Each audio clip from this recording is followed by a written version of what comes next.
Cette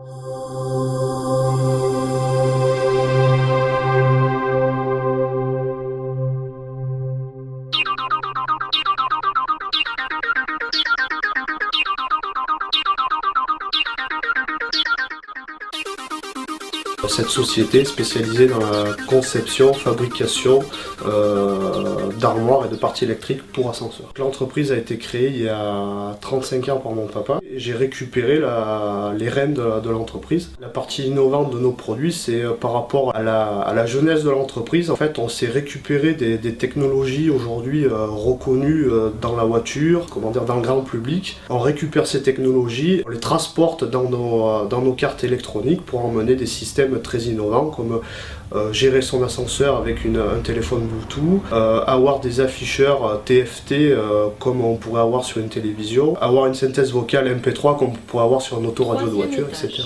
Notre société a toujours investi dans l'innovation. Nos produits donc intègrent des spécificités qui nous différencient de nos concurrents. Ils sont innovants d'un point de vue du confort pour l'usager et de la sécurité. La CCI connaît très bien notre activité et nous a mis en relation avec l'Hardy pour résoudre nos problèmes technologiques. Donc, dans notre cas, le partenariat CCI-Hardy a eu vraiment de la valeur ajoutée, puisque la CCI connaît très bien notre entreprise sur différents sujets, et l'Hardy, donc, elle connaît les technologies.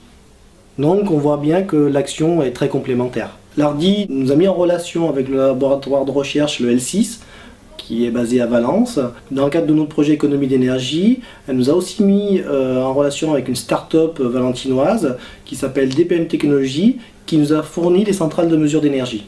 Les premiers résultats en fin de compte de ces mesures nous ont montré que les ascenseurs consommaient beaucoup d'énergie en mode stand-by, c'est-à-dire quand l'ascenseur n'est pas utilisé. L'Hardy, c'est le réseau, c'est l'expertise technique. Ils savent déjà aussi conseiller. Ils sont vraiment orientés vers l'innovation de demain, qui est l'innovation ouverte.